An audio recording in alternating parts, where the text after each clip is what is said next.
Hello! Welcome back to my channel. I'm Katie, and today we're going to do a book review on Shatter Me by Tahereh Mafi.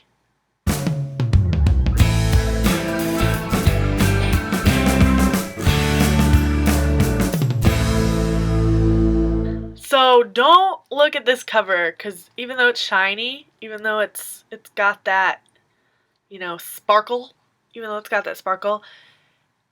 there's a much better one out there, and I'll put that hopefully maybe right over this one. And you should look at that cover instead to judge a series, because I don't know what this is not a good cover. Anyway, Shatter Me is a dystopian YA novel, and it's the first in the Shatter Me series, I believe. So just a little recap, the main character of this book is Juliet, and it opens with her. She's in basically an insane asylum, and she knows that she can kill people when she touches them. They don't always die. She can cause pain, and sometimes they die. We don't really know at the beginning if they always die or not. Her parents are still alive, so I assumed that they don't always die when she touches them. So she's in an insane asylum, and they decide to give her a roommate. She's been in solitary for about 200 days, 264 days she's been in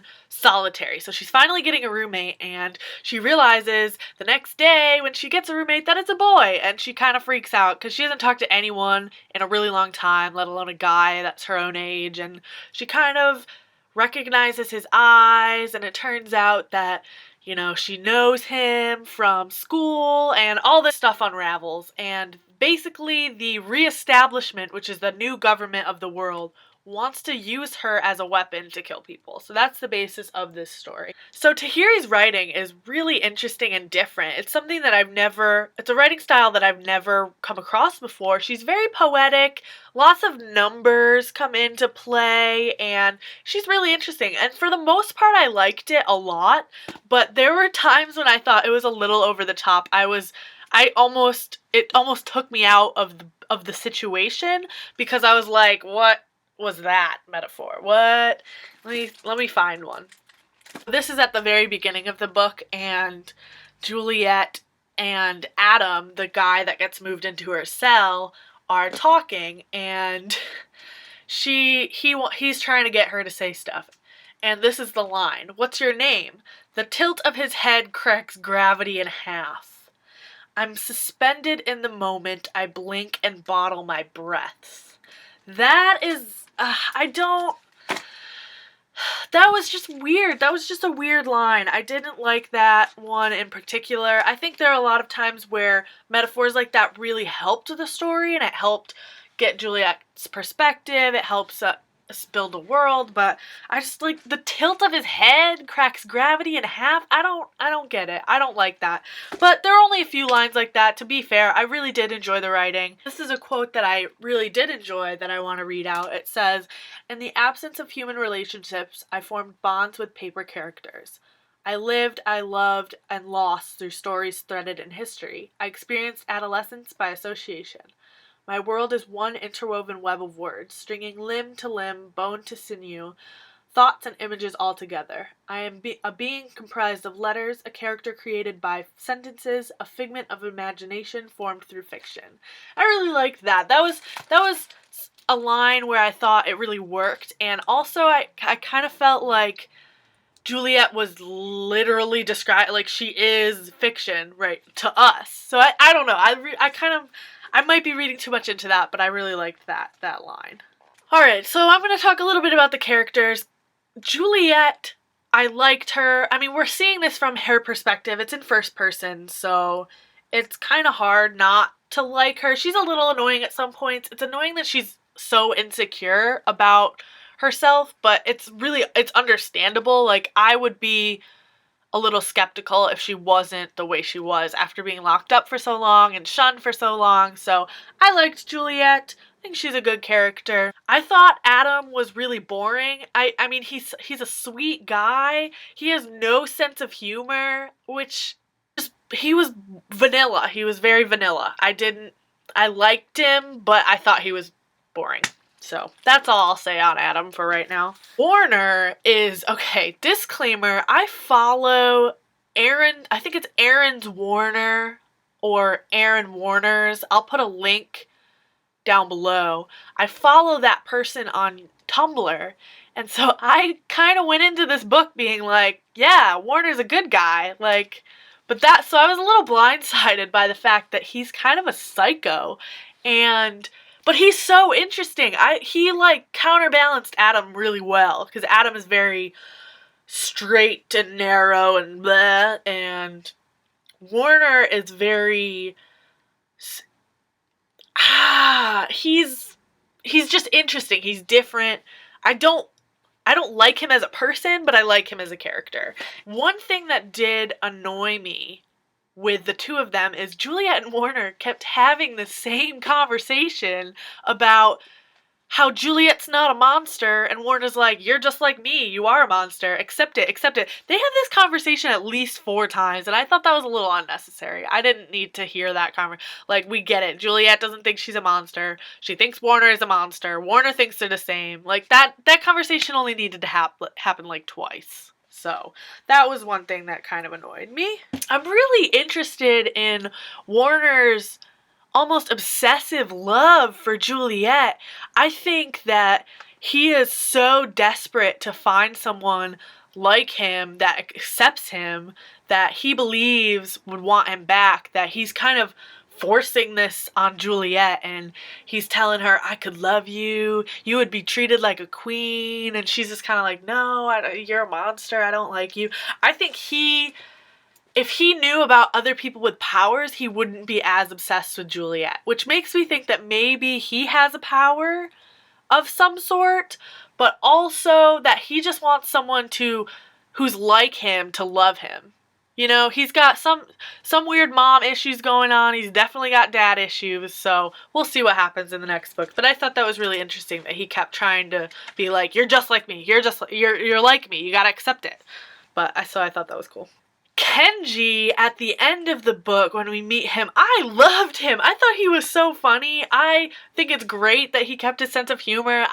That's what made me realize that Adam was really bland, is that him having conversations with Kenji, like, they weren't joking around. Like, Kenji is obviously joking, and Adam can't understand. He can't see that. He gets angry every time Kenji makes a joke, and I don't know. That's why. I really like Kenji. I think he's a great character. The car. So they're escaping or they're trying to steal a car. Juliet and Adam are trying to steal a car, and they're going back to get Kent and Adam's brother Jamie.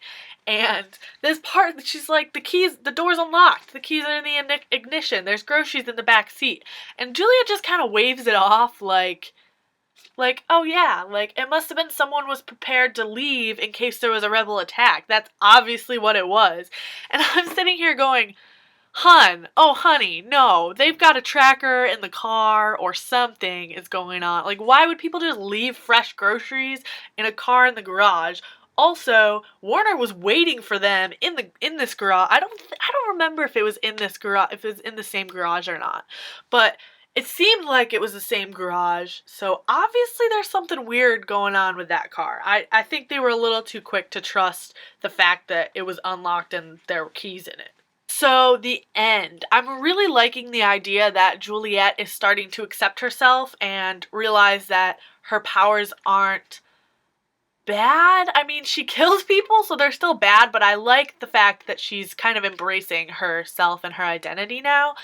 I don't think that she should completely trust Omega Point. I'm a skeptical reader, so I feel like something weird is going on. They got so many people there, and something strange is gonna happen. I'm nervous about this little safe haven in the next books.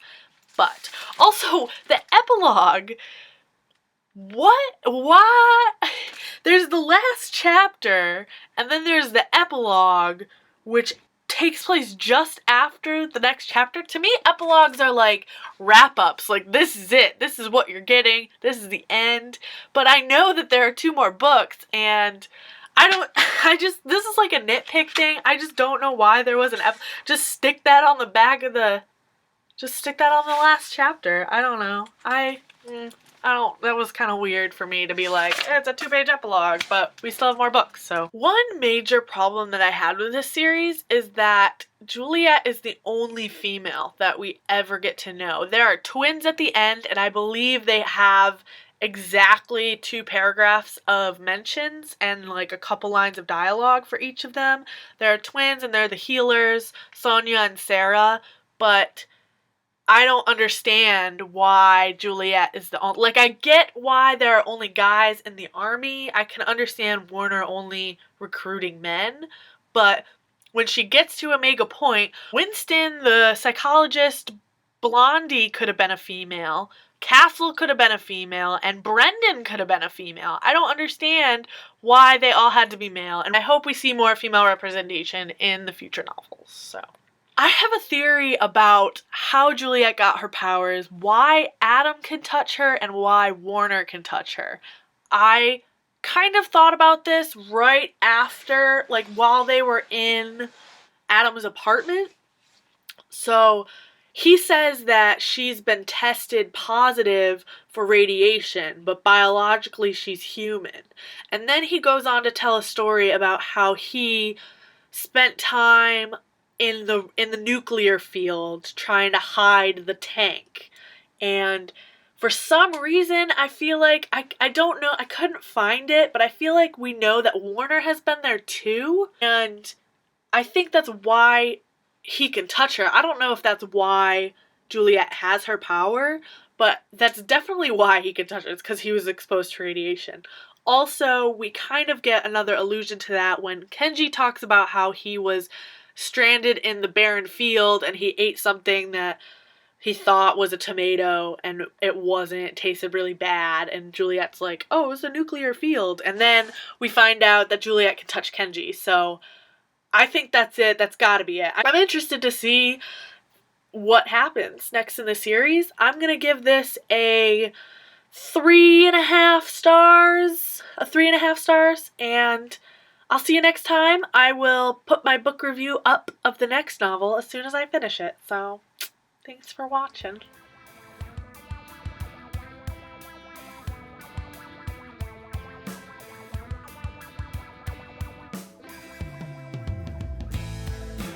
There's a line in here too that I really liked that was a metaphor that worked, and she goes, I'm too poor to afford the luxury of hysteria right now. That is something where I felt like it worked. So with her writing, it's give or take. You gotta kind of take it with a grain of salt. Sometimes it's a little over the top. Sometimes it really does work.